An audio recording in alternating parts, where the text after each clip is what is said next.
Puis, hey, by the way, c'était une parodie de l'émission Testostérone. Ouais, non, Chris, Tu le sais, je me suis demandé si on allait y dire. non, c'est sûr. mais Chris, est-ce que vous pensez que je suis épais au point que j'allais faire?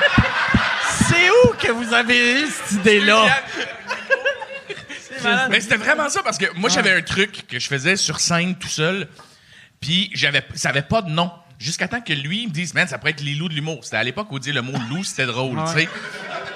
Et il dit, ça pourrait être les loups de l'humour, puis le but de ça, c'est que c'était ultra misogyne, mais tellement misogyne que même les filles riaient, tu sais. C'était comme, si genre, ta patte de chaise à shake, tu te rappelles de ce gag-là?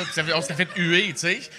Ta patte de chaise à shake, qu'est-ce que tu mets en dessous? Un bout de carton, ta gueule, une main de fille à 4 pattes, man. Tu sais, c'était vraiment next level. Puis on avait fait ça sur scène, puis lui, était comme, je pense qu'il y a de quoi faire avec ça. Mais non, tabarnak. Puis, un moment donné, on a fait... rien à faire Non, avec il y avait ça. rien à faire. Puis, un moment donné, on a fait une impro. C'est Mathieu Genet, lui qui faisait Jeb le chasseur. Ouais. Mathieu, il avait appelé l'impro Contre de gars. Fait que là, j'avais tout mis ça ensemble dans ma tête. Il est parfait. En plus, puis, asti que c'est bon. Puis où je m'entraînais à Repentigny, il y avait 2 gars dans le fond du gym tout le temps qui ils se touchaient les muscles. Puis ils étaient comme, asti qu'on est dur. Puis tout. Puis je savais qu'eux, c'était un...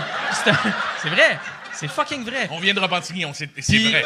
Puis les gars, c'était un couple. Puis moi, ça me faisait de la peine que les gars, ils se donnent pas la chance de s'aimer, tu sais. Puis j'étais comme, Chris, que c'était un peu bizarre. Fait qu'en tout cas, tout ça mis ensemble, à un moment donné, j'ai fait Contre de gars. Le premier épisode, c'était avec Simon Cohen, qui est un auteur humoristique. Puis Simon a pas tant trippé que ça à le faire. Puis écoute, moi, j'ai semi-pogné les nerfs aussi.